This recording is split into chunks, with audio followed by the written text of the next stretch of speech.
बच्चों, हम कक्षा 9 की पाठ्यपुस्तक क्षितिज का छठा अध्याय पढ़ने जा रहे हैं। इसका पहला भाग आपने पढ़ लिया है। आज मैं आपको इसका दूसरा भाग पढ़ाऊंगी। बच्चों, इस पाठ के लेखक का नाम है हरिशंकर परसाई। बच्चों, आपने अभी तक यह पढ़ा कि किस प्रकार से परसाई जी ने प्रेमचंद जी का एक फोटो देखा, एक चित्र देखा, जिसमें कि प्रेमचंद जी अपनी पत्नी के साथ चित्र खिंचा रहे हैं। उस चित्र में परसाई जी ने यह अनुभव किया कि बाकी सब चीज़ें तो सामान्य हैं, लेकिन प्रेमचंद जी के जूते फटे हुए हैं और उन फटे हुए जूतों में से प्रेमचंद जी की उंगलियां भी बाहर दिख रही हैं। तो यह देख करके उन्हें बड़ा अचरज हुआ और इसी कारण उन्होंने यह रचना लिखी। यह एक व्यंग रचना है बच्चों, जिसमें कि प्रेमचंद जी के फटे जूतों के माध्यम से यह बताया गया है कि कुछ लोग तो ऐसे होते हैं जो कि अंदर से भी वैसे ही दिखाई देते हैं और बाहर से भी वैसे ही दिखाई देते हैं। उनके घर में पहनने के कपड़े भी वही होते हैं और बाहर पहनने की पोशाक भी वही होती है। हम घर में फटे पुराने कपड़े पहन सकते हैं, लेकिन बाहर जाते हैं तो हमें बिल्कुल अच्छे कपड़े चाहिए, जूते भी अच्छे चाहिए और जूता फटा हुआ तो बिल्कुल नहीं होना चाहिए। चाहे तो हम जूता उधार भी मांग सकते हैं। तो परसाई जी ने इस रचना में ऐसे लोगों के ऊपर व्यंग किया है जिनका कि सामने रूप कुछ और होता है और अंदर से उनके भाव कुछ और होते हैं। तो बच्चों, चलिए इसका हम दूसरा भाग पढ़ना शुरू करते हैं। टोपी 8 आने में मिल जाती है। टोपी जो कि सिर पर पहनी जाती है वह केवल 8 आने में मिल जाती है। 8 आने का अर्थ होता है 50 पैसे। लेकिन बच्चों, यह रचना बहुत पहले लिखी गई है, जिस समय की 50 पैसे की कीमत अच्छी हुआ करती थी, इतनी हुआ करती थी कि उसमें एक टोपी मिल जाया करती थी। अगर आप आज के अनुसार मूल्य देखेंगे तो 50 पैसे का कुछ भी मूल्य नहीं है। आज तो 50 पैसे में एक टॉफ़ी भी नहीं मिलती। तो टोपी 8 आने में मिल जाती है और जूते उस जमाने में भी 5 रुपए से कम में क्या मिलते होंगे। तो टोपी तो 8 आने में मिल जाती है और जूते 5 रुपए से कम में नहीं मिलते। बच्चों, आज तो 5 रुपए में भी नहीं मिलते, आज तो 500 रुपए में मिलते हैं, लेकिन ये पुरानी बात है। तो टोपी 8 आने की मिलती है और जूते 5 रुपए में मिलते हैं, यानी कि टोपी से जूतों का मूल्य 10 गुना ज़्यादा होता है। जूता हमेशा टोपी से कीमती रहा है। अब यह पंक्ति का अर्थ समझिए बच्चों कि जूता जो कि पैर में पहना जाता है वह टोपी जो कि सिर पर पहनी जाती है उससे हमेशा कीमती रहा है। यहाँ पर परसाई जी ने समाज के वर्ग की ओर इशारा किया है कि समाज का एक वर्ग जो कि पढ़ा लिखा होता है, सीधा साधा होता है, मध्यम वर्गीय होता है, वो होता है टोपी का प्रतीक। उस बेचारे की कोई कद्र नहीं होती, उसका कोई मूल्य नहीं होता, उसका मूल्य। और एक वर्ग होता है उच्च वर्ग, जिसके पास बहुत सारा पैसा होता है, जो सभी तरह की बेईमानियां करके पैसा कमाना चाहता है, वह प्रतिनिधित्व कर रहा है जूते का।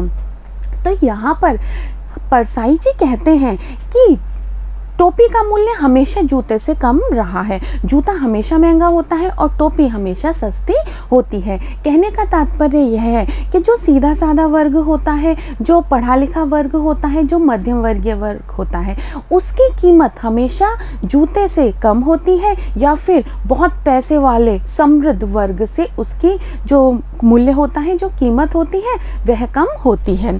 तो जूता हमेशा टोपी से कीमती रहा है। तो जूता हमेशा टोपी से अधिक कीमती होता है।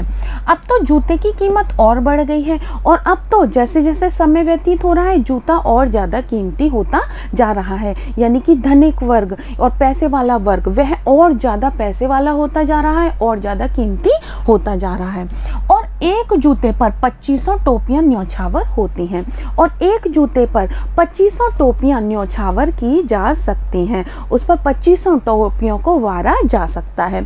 कहने का अर्थ यह है कि धीरे धीरे समाज में जो धनिक वर्ग है, पैसे वाला वर्ग है, उसका प्रभुत्व और बढ़ता जा रहा है और जो बेचारे विद्वान हैं उनका जो महत्व है, उनका जो सम्मान है, वह धीरे धीरे और ज़्यादा कम होता जा रहा है।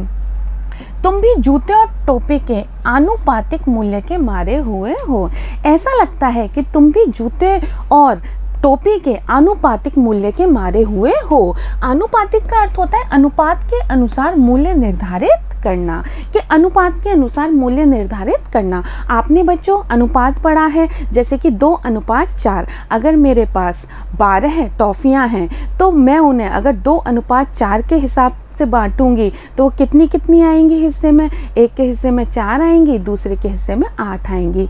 इस 2:4 को हम 1:2 भी लिख सकते हैं। तो अनुपात आपने पढ़ा है।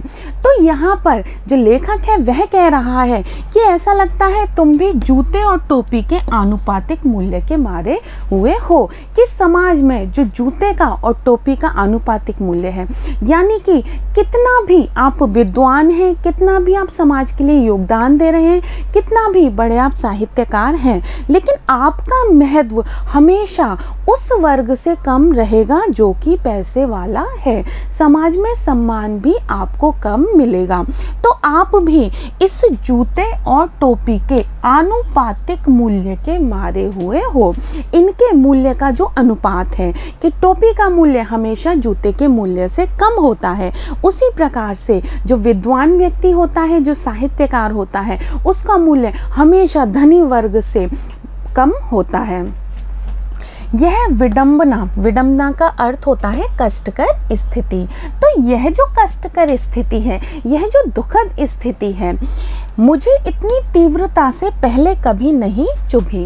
लेखक कहते हैं मुझे पहले भी लगता था कि समाज में साहित्यकार को सम्मान कम मिलता है, समाज में विद्वान को जितना सम्मान मिलना चाहिए, उसे जैसा जीवन स्तर जीना चाहिए वैसा जीवन स्तर वह नहीं जी पाता। तो जितनी बात यह मुझे उस सब पहले नहीं चुभी थी, यह बात मुझे पहले इतनी बुरी मालूम नहीं होती थी जितनी बुरी अब मालूम हो रही है। क्योंकि प्रेमचंद जैसा साहित्यकार जिसने कि इतनी सारी रचनाएं लिखी, 300 से अधिक तो उन्होंने कहानियां ही लिखी हैं, इसके अलावा निबंध लिखे हैं, नाटक लिखे हैं, उपन्यास लिखे हैं, सारी रचनाएं तो उन्होंने लिखी हैं, और उसके बाद भी उनके पास एक अच्छी पोशाक भी नहीं थी, एक साबुत जूता भी नहीं था। तो हमने उस साहित्यकार को क्या दिया? यह चीज़ लेखक को पहले कभी नहीं चुभी थी, लेकिन प्रेमचंद जी का चित्र देखने के बाद यह चीज़ उनको बहुत ज़्यादा चुभने लगी, यानी कि उनके दिल में बहुत ज़्यादा दुख पैदा हो गया। जब मैं तुम्हारा फटा जूता देख रहा हूँ, आपका फटा जूता देख करके मुझे यह स्थिति समझ में आ रही है। तुम महान कथाकार, आप एक बहुत ही महान कथाकार रहे हैं, उपन्यास सम्राट। प्रेमचंद जी को उपन्यास सम्राट भी कहा जाता है, युग प्रवर्तक, और उन्हें युग प्रवर्तक कहा जाता है। युग प्रवर्तक होता है युग को परिवर्तित करने वाला या फिर समय को बदलने वाला, युग को अपने अनुसार चलाने वाला युग प्रवर्तक होता है। तो प्रेमचंद जी ने उस युग के अनुसार रचनाएं लिखी थी। उन्होंने अपनी रचनाओं में उस समय जो समस्याएं थी हमारे समाज में, चाहे हमारा देश आज़ाद नहीं था, चाहे हमारे देश में जाति प्रथा थी, चाहे हमारे देश में निरक्षरता थी, चाहे हमारे देश में जनसंख्या वृद्धि थी, चाहे गरीबी थी, चाहे बेरोजगारी थी, इन सारी समस्याओं के ऊपर प्रेमचंद जी ने रचनाएं लिखी हैं। इस कारण वे युग प्रवर्तक कहलाते हैं, क्योंकि उन्होंने केवल समस्याओं को ही नहीं लिखा, उन्होंने समस्याओं का हल भी सुझाने का प्रयास किया था। इस प्रकार से उनको युग प्रवर्तक जाने क्या क्या कहलाते थे। तो लेखक कह रहे हैं कि तुम महान कथाकार कहलाते हो, तुम उपन्यास सम्राट कहलाते हो, तुम युग प्रवर्तक कहलाते हो, तुम पता नहीं क्या क्या कहलाते हो, मगर फोटो में भी तुम्हारा जूता फटा हुआ है। लेकिन इतना होने के बाद भी जो फोटो तुमने खिंचाया है उसमें तुम्हारा जूता फटा हुआ है, यानी कि तुम्हारे पास पहनने के लिए एक साबुत जूता भी नहीं है। मेरा जूता भी कोई अच्छा नहीं है। अब लेखक अपने जूते की बात करता है कि यूं तो ये भी लेखक हैं, ये भी साहित्यकार हैं, ये कह रहे हैं कि मैं जो जूता पहनता हूँ वो भी कोई अच्छा नहीं है, वो भी कोई अच्छी स्थिति में नहीं है, वो भी कोई नया जूता नहीं है। यह ऊपर से अच्छा दिखता है, फिर भी ऊपर से वह अच्छा दिखता है। ऊपर से देख करके किसी को यह पता नहीं चलता कि यह जूता साबुत नहीं है या यह जूता अच्छा नहीं है। अंगुली बाहर नहीं निकलती, ऊपर से वह अच्छा दिखता है और उसमें से कोई भी एक भी उंगली बाहर निकलती हुई दिखाई नहीं देती। पर अंगूठे के नीचे तला फट गया है, लेकिन जो मेरा अंगूठा है उसके नीचे का तला फट गया है। उसके नीचे जो सोल होता है बच्चों, वह जब हम ज़्यादा उपयोग करते हैं किसी जूते और चप्पल का, तो वह चलने के कारण घिस जाता है और उसमें छेद हो जाता है। तो इसमें क्या है कि अंगूठे के नीचे का तला फट गया है, कि जो अंगूठा है पैर का उसके नीचे का जो तला है वह नीचे से फट गया है। अंगूठा जमीन से घिसता है। अब देखिए, लेखक का अंगूठा भी जमीन से घिसता है। बच्चों, अगर पैर में हमने जूता पहना है और उसका तला जो सोल होता है वह नीचे से फट गया है, तो हमारी जो त्वचा है वह सड़क को छुएगी, वह सड़क से घर्षण करेगी। तो इस कारण उनका भी जो अंगूठा है वह जमीन से घिसता है। उनका अंगूठा जमीन से घिसता है और पैनी मिट्टी पर कभी रगड़ खाकर लहूलुहान भी हो जाता है। और नीचे क्योंकि जो सड़क होती है उस पे मिट्टी पड़ी होती है, कंकड़ पत्थर होते हैं, तो उनसे वह कभी ना कभी रगड़ खाता है, कभी कोई कांटा भी चुभ जाता होगा। इस प्रकार से इनका अंगूठा क्या हो जाता है, लहूलुहान हो जाता है, यानी कि घायल हो जाता है। अंगूठा बिल्कुल लहूलुहान हो जाता है, पूरा तला गिर जाएगा। इनके नीचे का यानी कि जो जूता है उसके नीचे का अगर पूरा तला भी घिस जाएगा, पूरा पंजा छिल जाएगा। मेरा पूरा पंजा भी छिल सकता है मगर उंगली बाहर नहीं दिखेगी, लेकिन मेरी जो उंगली है वो बाहर नहीं दिखेगी। इस जूते में से मेरी उंगली बाहर नहीं दिखेगी। जो देखने वाले लोग हैं उन्हें ये लगेगा कि मैंने बहुत अच्छा जूता पहन रखा है, क्योंकि ऊपर से मेरा जूता हमेशा अच्छा बना रहेगा। तुम्हारी उंगली दिखती है पर पाँव सुरक्षित है। अब देखो बच्चों, अंतर क्या है। प्रेमचंद जी का जूता फटा हुआ है, एक कोने से उनकी उंगली निकल रही है, तो दुनिया को क्या दिखाई दे रहा है, अरे फटा जूता पहन रहा है। लेकिन उनके पैर सुरक्षित हैं, क्योंकि जूते का जो तला है, जो सोल है, वह बिल्कुल सुरक्षित है और उसी के कारण पैर उनके सुरक्षित हैं। तो तुम्हारी उंगली दिखती है पर पाँव सुरक्षित है, मेरी उंगली ढकी है। लेखक कहता है मेरी उंगली ढकी है पर पंजा नीचे घिस रहा है, लेकिन जो पंजा है वह नीचे घिस रहा है। तुम पर्दे का महत्व ही नहीं जानते। तुम यानी कि प्रेमचंद, तुम तो पर्दे का महत्व ही नहीं जानते, मैं पर्दे का महत्व जानता हूँ। कहने का तात्पर्य यह है, लेखक कह रहा है कि तुम तो कुछ भी छुपाना पसंद नहीं करते। तुम्हारी जो स्थिति है तुम उसे वैसी की वैसी संसार के सामने ले आते हो, लेकिन मैं तो पर्दे का महत्व समझता हूँ। मैं तो जानता हूँ कि मेरी अगर उंगली बाहर दिखेगी तो लोग मजाक बनाएंगे, लोग हंसेंगे, अरे देखो इसके पास जूता भी नहीं है, इतना बड़ा साहित्यकार बनता है और एक साबुत जूता भी नहीं है। लेखक कह रहा है कि तुम पर्दे का महत्व नहीं जानते, मैं पर्दे का महत्व जानता हूँ। मैं तो अपनी इज्जत को बचा करके रखता हूँ। लोग अपनी इज्जत बचाने के लिए ही तो अच्छे कपड़े पहनते हैं, अच्छे जूते पहनते हैं, समाज में अपना सम्मान बनाए रखने के लिए वो बहुत सारा दिखावा करते हैं। लेकिन प्रेमचंद जी ऐसे नहीं थे। हम पर्दे पर कुर्बान हो रहे हैं। कुर्बान का अर्थ होता है बच्चों न्यौछावर होना। तो लेखक कहता है कि तुम तो पर्दे का महत्व नहीं जानते और हम पर्दे के लिए ही न्यौछावर हुए जा रहे हैं। हम सब कुछ जो काम कर रहे हैं वो हम पर्दे के लिए ही कर रहे हैं। हम अपने आप को छुपा करके रखते हैं, हम अपनी कमज़ोरियों को छुपा करके दबा करके रखना चाहते हैं और तुम्हें अपनी कमज़ोरियां दिखाने से भी कोई परहेज़ नहीं है। इस कारण से तुम पर्दे का महत्व नहीं जानते और हम तो पर्दे पर ही न्यौछावर हुए जा रहे हैं। तुम फटा जूता बड़े ठाठ से पहने हो। तुमने तो एक फटा जूता भी बड़े ठाठ से, बड़े आराम से, बड़े शौक से पहना हुआ है। मैं ऐसे नहीं पहन सकता, लेकिन मैं आपकी तरह से जूता ऐसे नहीं पहन सकता, क्योंकि मुझे तो अपना सम्मान सामने के लोगों को दिखाना है। मुझे तो समाज के लोगों में सम्मान बना करके रखना है। फ़ोटो तो ज़िंदगी भर इस तरह नहीं खिंचाऊँ, मैं ज़िंदगी भर इस तरह का फ़ोटो नहीं खिंचाऊँगा, क्योंकि फ़ोटो खिंचाने का मतलब यह होता है कि फ़ोटो तो पूरी दुनिया देखती है।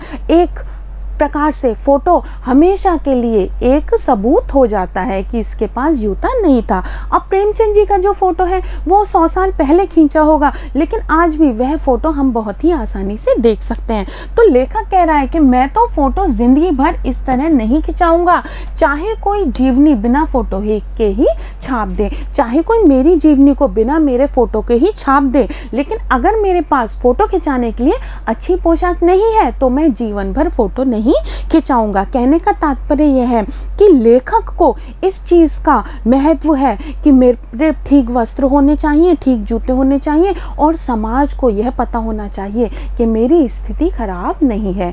यानी कि लेखक अपनी बुरी स्थिति को पर्दे में छुपा करके रखना चाहता है। लेखक भी गरीब है, लेकिन अपनी गरीबी को वो लोगों को बताना नहीं चाहता।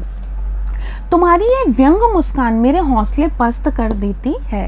अब उस फोटो में, उस चित्र में प्रेमचंद जी के चेहरे पर एक मुस्कुराहट है, एक व्यंग भरी मुस्कुराहट है, बहुत ही हल्की सी मुस्कुराहट है, खुलकर नहीं मुस्कुरा रहे हैं, बहुत हल्का सा मुस्कुरा रहे हैं। तो लेखक परसाई जी कहते हैं कि तुम्हारी जो ये व्यंग भरी मुस्कुराहट है, ये जो मजाक वाली मुस्कुराहट है, ऐसा लग रहा है कि तुम किसी का मजाक बना रहे हो। यह मुस्कुराहट मेरे हौसले पस्त कर देती है, यह मुस्कुराहट मेरी हिम्मत को समाप्त कर देती है, मेरी हिम्मत को ख़त्म कर देती है। यानी कि मैं जैसे तैसे हिम्मत जुटाता हूँ कि मैं अपने आप को महान बताना चाहता हूँ, समाज में अपना सम्मान प्राप्त करना चाहता हूँ मैं, लेकिन तुम्हारी जो मुस्कुराहट है ये मेरे हौसलों को पस्त कर देती है, मेरे हौसले समाप्त कर देती है। क्या मतलब है इसका? तुम ऐसे जो मुस्कुरा रहे हो, इसका मतलब क्या है? कौन सी मुस्कान है ये मुस्कान कौन सी है? क्या मतलब है इसका? मुझे समझा तो दो, मुझे बता तो दो कि तुम ऐसे क्यों मुस्कुरा रहे हो, और उस पर भी जबकि तुमने पुराने कपड़े पहने हुए हैं, फटे जूते पहने हुए हैं, उस पर भी तुम मुस्कुरा रहे हो। इस मुस्कान का रहस्य क्या है?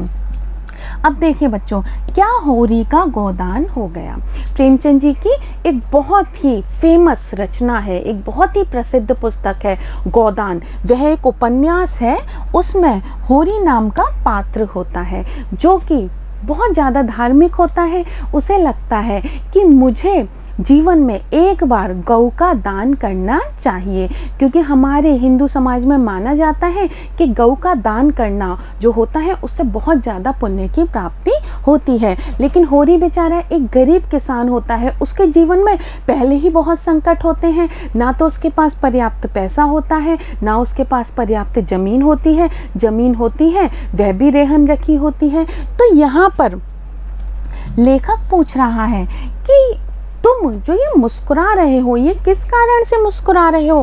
क्या होरी का गोदान हो गया? क्या होरी गोदान कर पाया? होरी जो कि एक बहुत ही गरीब किसान था, जो कि बहुत ही दुखी था, लेकिन उसके मन के अंदर एक इच्छा थी कि मैं गोदान कर पाऊँ। क्या उसका गोदान हो गया? क्या पूस की रात में नील गाय हल्कू का खेत चर गई? बच्चों, पूस की रात यह एक कहानी है।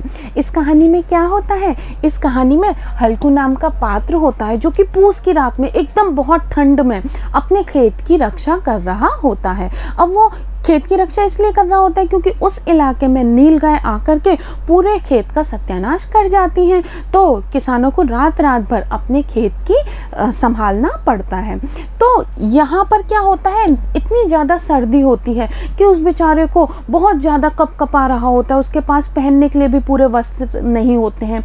पुराने ज़माने में किसान बहुत गरीब हुआ करते थे। अब ऐसी स्थिति में वह रात भर जागते हुए काट देता है, ना तो उसे नींद आती है ना वह जागता है।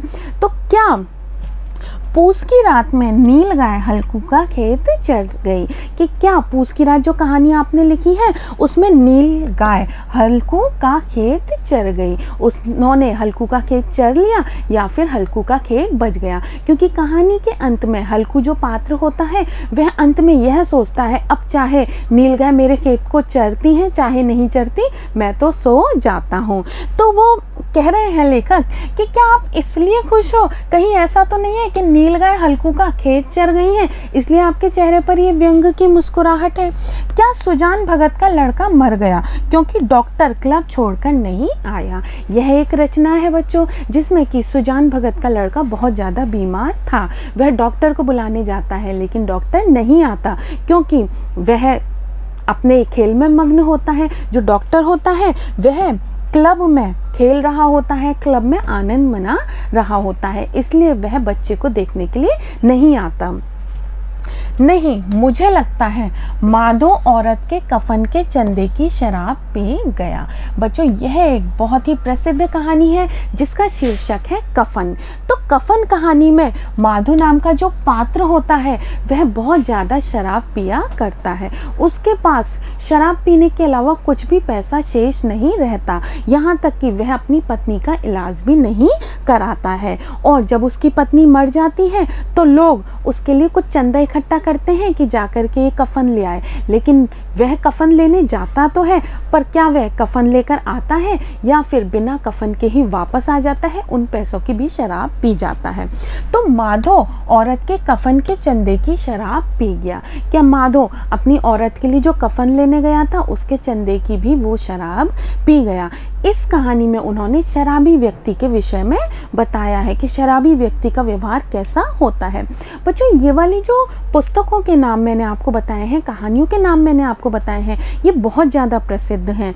हिंदी साहित्य की अनुपम कृतियाँ हैं ये। आप चाहें तो अपने विद्यालय की जो पुस्तकालय है उस पुस्तकालय में जाकर के ये कहानियाँ पढ़ सकते हैं, गोदान नाम का उपन्यास पढ़ सकते हैं। यह मानसरोवर में संग्रहित हैं ये कहानियाँ। आप अगर अपनी लाइब्रेरियन मैडम या सर से कहेंगे तो वो आपको निकाल करके दे देंगे। चलिए बच्चों आगे देखते हैं। वही मुस्कान मालूम होती है कि हमें तो ये वही मुस्कान मालूम होती है। मैं तुम्हारा जूता फिर देखता हूँ।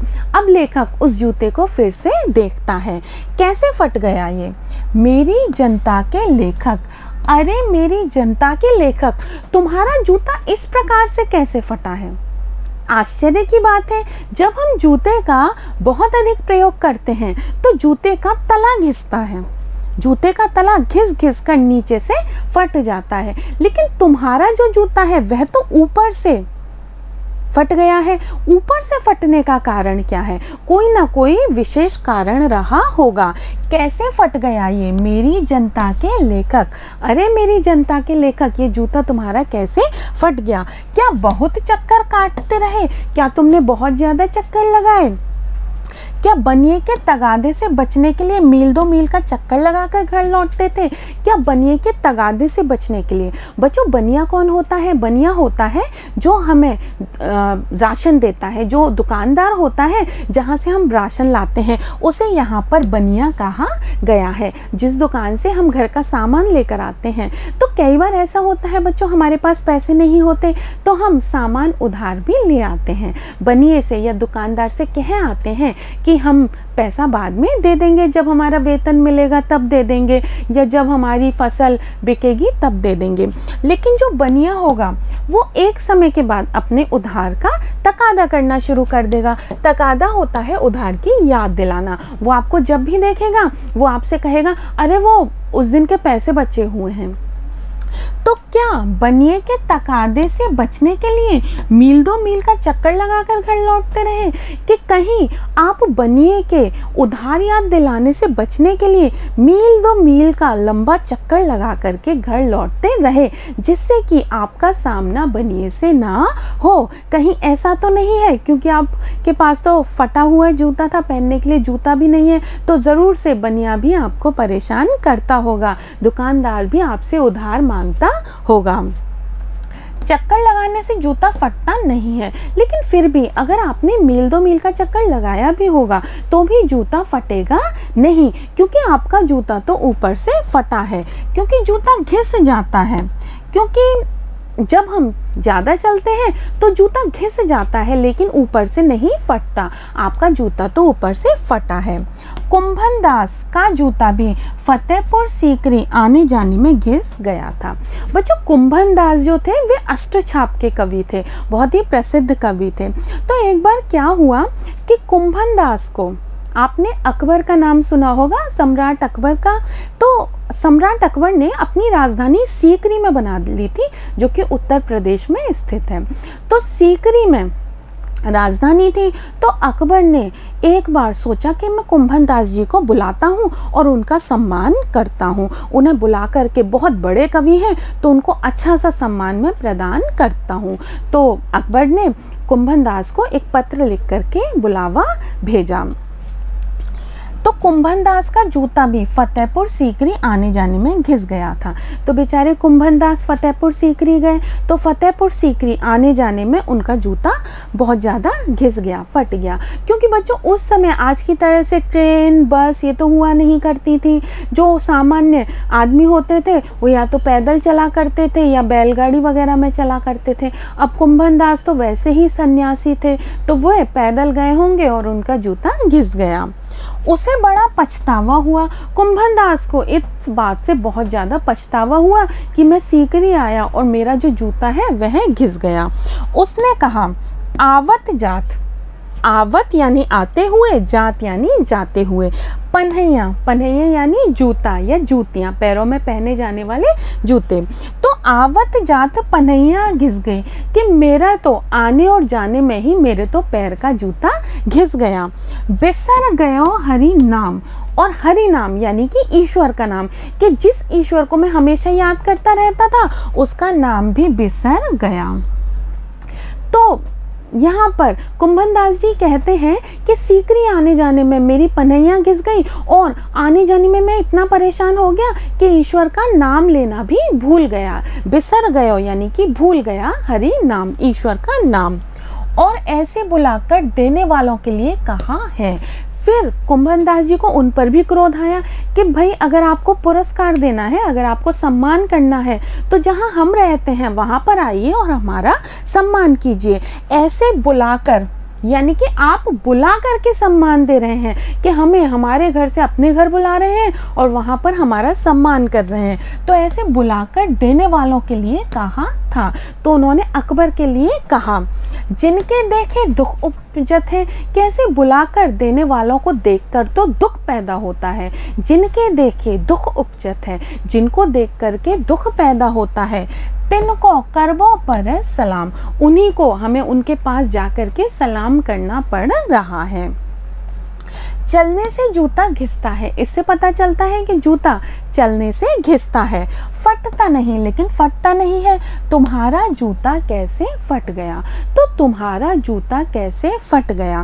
प्रेमचंद जी, आपका जूता फटा कैसे? जूता तो घिसना चाहिए था। मुझे लगता है तुम किसी सख्त चीज को ठोकर मारते रहे।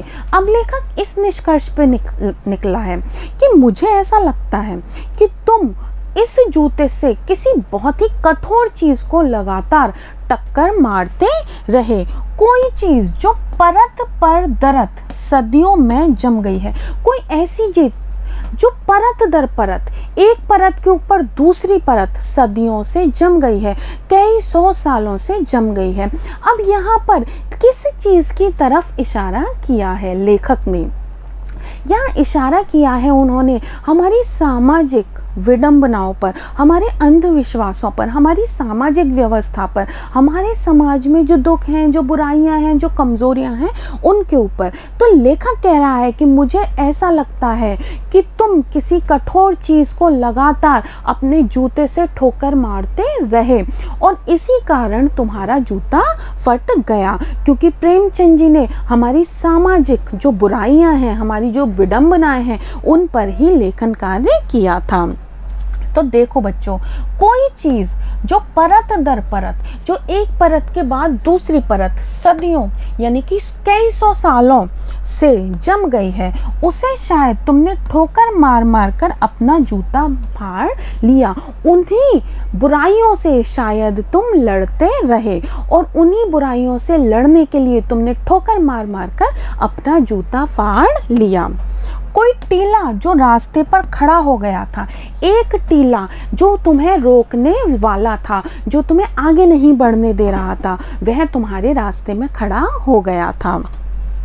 उस पर तुमने अपना जूता आजमाया, उस टीले पर तुमने अपना जूता आजमाया, उस पर तुमने जूते से प्रहार किया। तुम उसे बचाकर, तुम उस टीले से बचकर भी तो निकल सकते थे।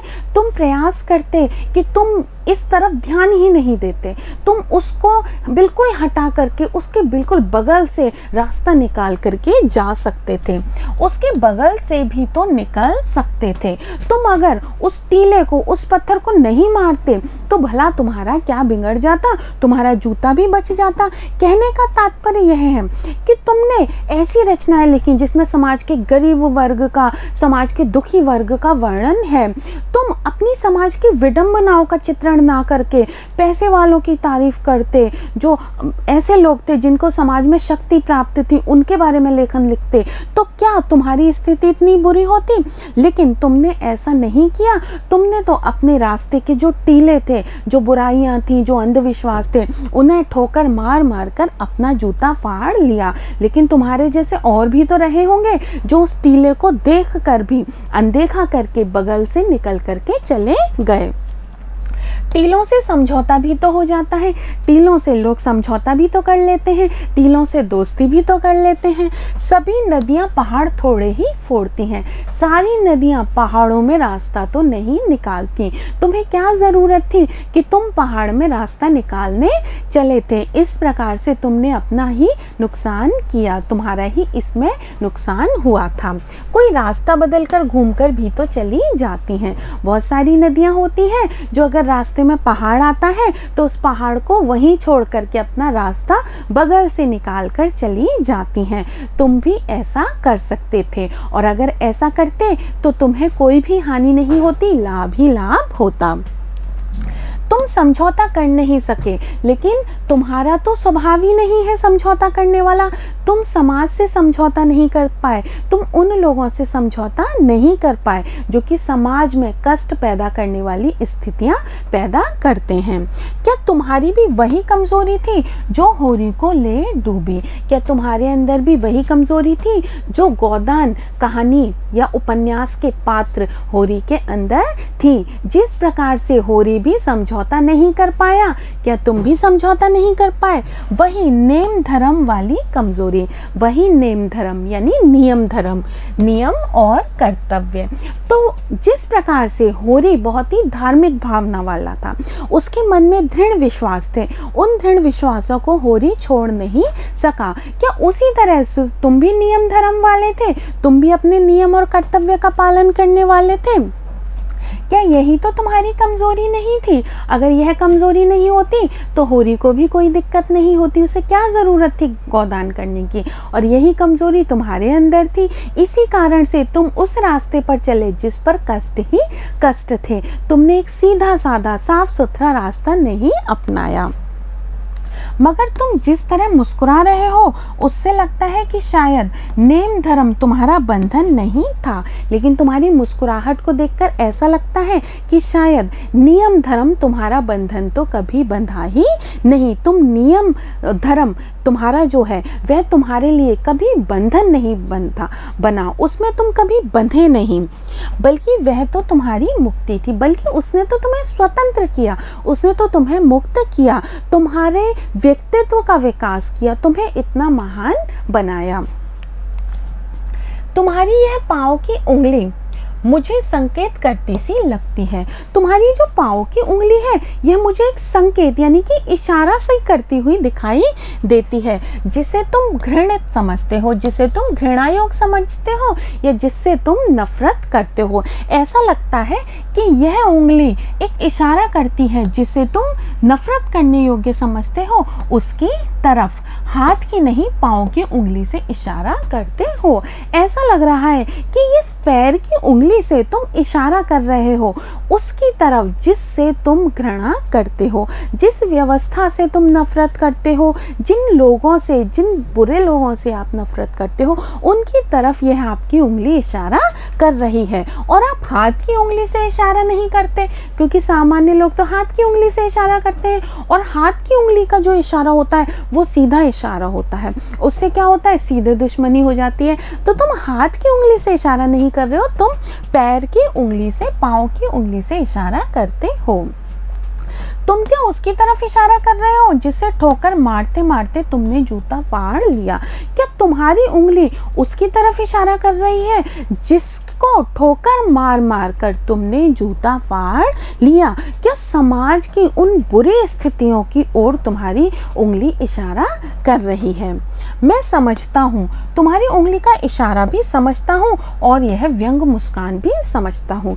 चाहे कोई और समझे या न समझे, लेकिन मैं समझता हूँ, तुम्हारी इस उंगली के इशारे को भी समझता हूँ। तुम्हारी यह जो मजाक उड़ाने वाली मुस्कान है, व्यंग मुस्कान है, मैं इसका भी अर्थ समझता हूँ। तुम मुझ पर या हम सभी पर हंस रहे हो। देखो बच्चों, अब बात कहाँ पर आकर पहुंची? बात यहाँ पर आकर पहुंची कि लेखक को लगता है कि प्रेमचंद जी उसके ऊपर हंस रहे हैं। तो लेखक कहता है, मैं समझता हूँ कि तुम मेरे ऊपर हंस रहे हो या मेरे जैसे और जितने भी लोग हैं उनके ऊपर तुम्हारी यह व्यंग की मुस्कान उनको लेकर के है। उन पर जो उंगली छिपाए और तलवा घिसाए चल रहे हैं, हमारे जैसे लोगों पर तुम हंस रहे हो जो अपनी उंगली को तो छिपा कर चल रहे हैं लेकिन अपने तलवे को घिसाते जा रहे हैं, अपने तलवे पर चोट खाते जा रहे हैं, जो चोट खाकर भी अपने दुख को व्यक्त नहीं करते, एक पर्दा डाले रहते हैं। तो लेखक परसाई जी कहते हैं कि मुझे ऐसा लगता है कि तुम मेरे ऊपर मुस्कुरा रहे हो क्योंकि मैं तुमसे भी ज़्यादा दुखी हूँ। तुमने तो अपनी स्थिति को स्वीकार कर लिया, तुमने तो ये मान लिया मेरे पास फटा जूता है, कोई दिक्कत नहीं है, मैं फटा जूता है वही पहनकर काम चलाऊंगा, वही पहनकर फ़ोटो खिंचाऊंगा। और हमारे जैसे लोग जो कि अपनी शान को बनाए रखने के लिए, अपनी समाज में इज्जत को बनाए रखने के लिए दिखावा करते रहते हैं, पर्दा डालते रहते हैं, उनका तुम मजाक बना रहे हो, उनका तुम मजाक उड़ा रहे हो। वे लोग जो कि उंगली को छुपाए हुए, जो अपनी उंगली तो छुपाए हुए हैं लेकिन तलवे को घिसाए चल रहे हैं, उन पर जो टीले को बरका कर बाजू से निकल रहे हैं, उनका तुम मजाक बना रहे हो। जो टीले को छोड़ करके, टीले को अनदेखा करके बाजू से निकल रहे हैं, ऐसे लोगों का तुम मजाक बना रहे हो। तुम कह रहे हो मैंने तो ठोकर मार मार कर जूता फाड़ लिया, तुम कह रहे हो मैंने तो अपना प्रयास किया, मैंने तो कोशिश की और कोशिश में मैंने ठोकर मार मार कर अपना जूता फाड़ लिया। अंगुली बाहर निकल आई, मेरी अंगुली बाहर निकल आई पर पाँव बच गया, लेकिन पाँव बच गया। कहने का तात्पर्य है चाहे दुनिया कुछ भी समझे लेकिन मेरा पाँव सही है क्योंकि मैं दिखावा नहीं करता। और मैं चलता रहा और इस कारण से, क्योंकि मेरा पाँव ठीक है, मेरा तलवा ठीक है, इस कारण से मैं चलता रहा, मैं आगे निरंतर बढ़ता रहा। मगर तुम उंगली को ढांकने की चिंता में तलवे का नाश कर रहे हो, लेकिन तुम उंगली को ढांपने की चिंता में, अपना समाज में सम्मान बनाए रखने के लिए तुम तलवे को चोट पहुंचाते चल रहे हो, यानी कि केवल दिखावा कर रहे हो। उसके कारण अंदर ही अंदर तुम दुखी हो, तुम्हारा नुकसान हो रहा है, तुम्हारी हानि हो रही है।